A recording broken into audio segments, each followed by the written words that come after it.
Vamos resolver mais uma questão de comportamento dos gases. Essa questão ela vai exigir que você tenha atenção num detalhe muito comum em questões de termodinâmica, tá? Que é sobre a questão de conversão de unidades. Às vezes a gente deixa passar uns detalhes. Vamos lá, olha só.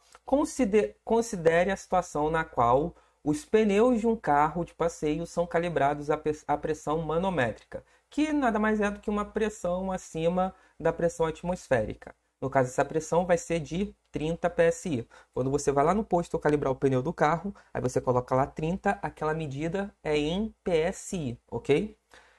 Quando a temperatura do ar contido nos pneus estava a 27 graus. Então você faz isso e está tudo acontecendo na temperatura ambiente. Você foi lá, chegou o seu carro lá, o carro está frio, você não rodou muito com o carro, foi lá, calibrou o pneu, botou 30, então cada pneu agora está com 30 PSI. Beleza? Ao trafegar com o carro, a temperatura do ar aumentou para 45, o que é super normal. Conforme o carro se movimenta, o atrito do pneu com o chão faz o pneu esquentar, o pneu fica quente. E aí, se o pneu esquenta, a temperatura aumenta, tá? O ar lá dentro também vai aumentar para 45. Considerando desprezível o aumento de volume, aí aqui a gente tem um detalhe, tá? Ele está dizendo o seguinte, a temperatura vai aumentar, mas o volume não, o pneu não vai ficar maior, ok? O pneu tem o tamanho dele. É a mesma ideia da panela de pressão. Você esquenta a panela de pressão, a temperatura aumenta? Aumenta. Mas a panela aumenta de tamanho? Não. E aí, a gente tem que lembrar que existe uma dependência entre as variáveis de estado. Quais são as variáveis de estado? Quando a gente está falando de termodinâmica, a gente tem três variáveis importantes, que é a pressão, ok? O volume e a temperatura. Essas três variáveis vai estar praticamente toda a questão que você tiver que resolver dessa parte de termodinâmica, calorimetria. O que é importante você se tocar? Que é o seguinte, sempre que um mudar, se eu mudei a pressão, o volume vai ter que mudar ou a temperatura vai ter que mudar. Alguém tem que mudar junto com ele. Eu não consigo mudar a pressão e manter o volume e a temperatura constante. Não, se eu mudar a pressão, o volume tem que mudar. Ou a temperatura tem que mudar, ou os dois têm que mudar, ok?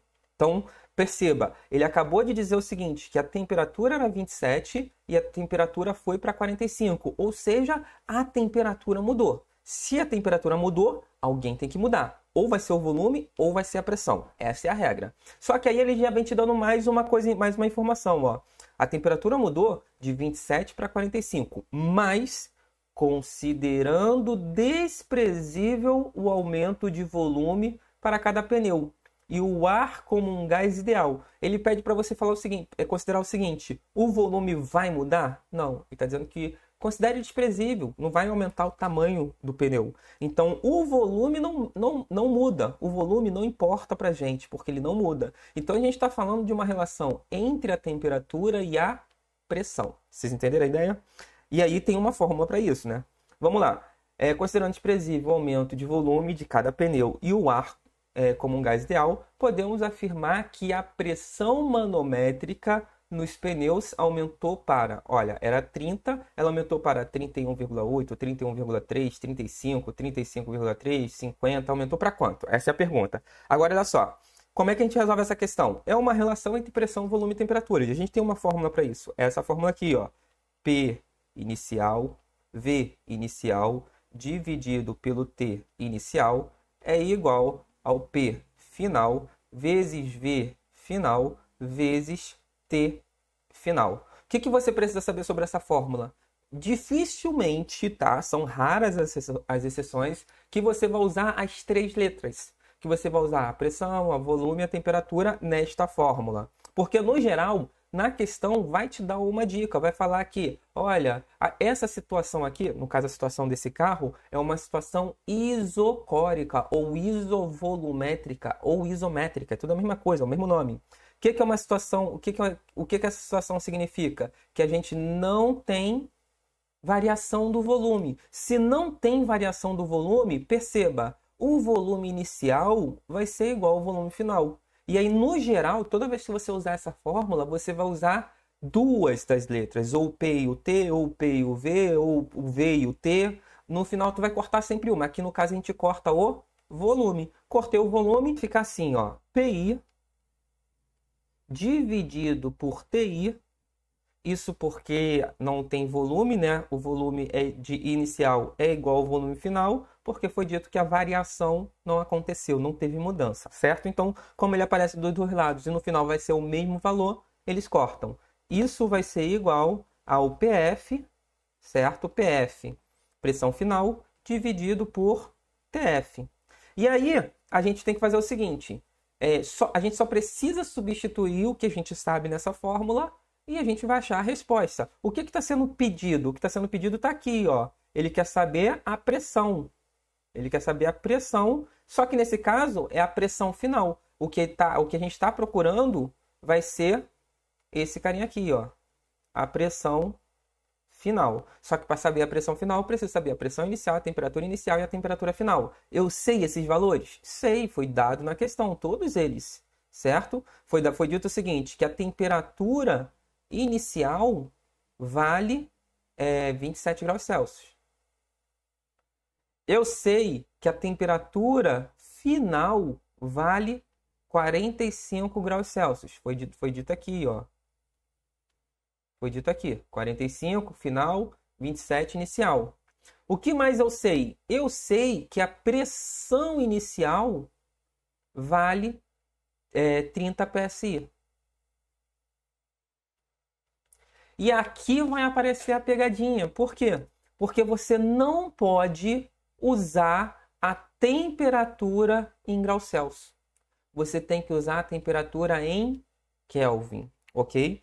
Isso é um estudo mais a fundo, tá? Que vai apontar o seguinte: sempre que numa fórmula, preste atenção no que eu vou falar, sempre em que você tiver uma fórmula e nessa fórmula pedir o delta T, ou seja, a variação de temperatura, você pode usar tanto grau Celsius quanto Kelvin. A exemplo, por exemplo, a gente tem a fórmula do calor, né? A quantidade de calor, que é o Q é igual a M vezes C vezes delta T. Aqui, nessa fórmula, eu posso usar em Kelvin? Posso. Posso usar em Celsius? Também posso. A outra fórmula, vamos pensar, a fórmula da dilatação térmica. Vocês devem lembrar que L é igual a L0 vezes alfa vezes delta T. Nessa fórmula, eu posso usar Celsius? Posso.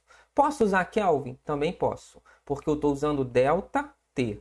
Delta T. E no final, uma variação delta T em Celsius é idêntica a uma variação delta T em Kelvin, tá? Então, nessas fórmulas eu posso usar tanto Celsius quanto Kelvin. Porém, quando eu tenho uma fórmula que ao invés de pedir a variação, ele pede a temperatura em si, aí eu já não posso. Por exemplo, essa aqui é uma delas, né? Aqui eu não tenho... marca aqui. Isso aqui não é delta T. Ele está pedindo exatamente a temperatura inicial e a temperatura final.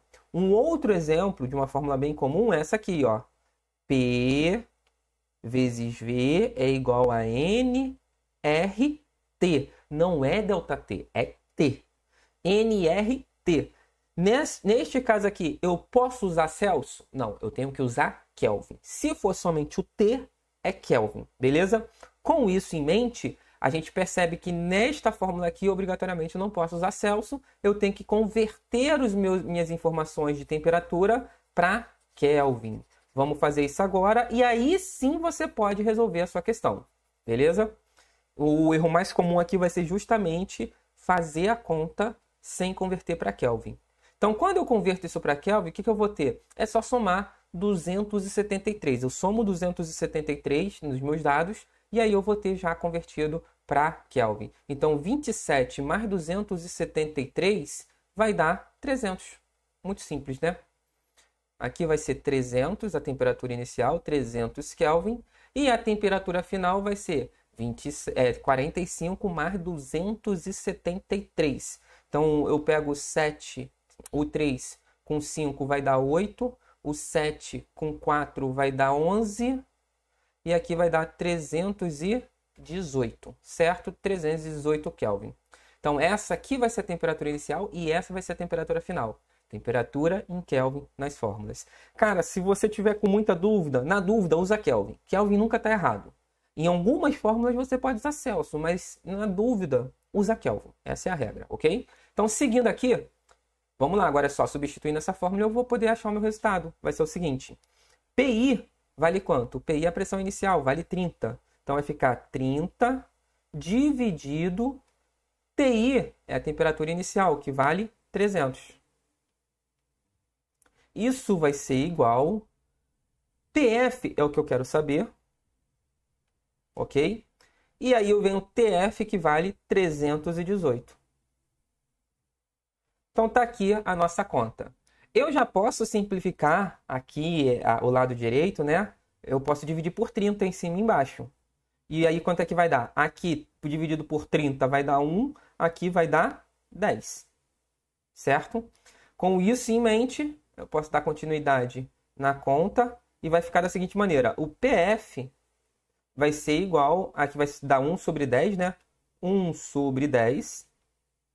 E aqui o 318 eu vou jogar para o outro lado multiplicando. Então, ele vai aparecer aqui, ó, vezes 318.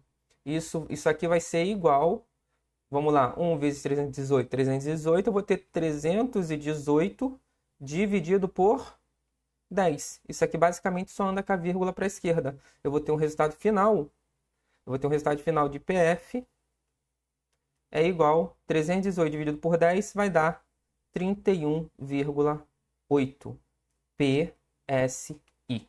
Tá bom? 31,8 PSI seria a nossa letra A. Gabarito letra A. Tá bom? Espero que vocês tenham entendido. A gente se vê na próxima questão.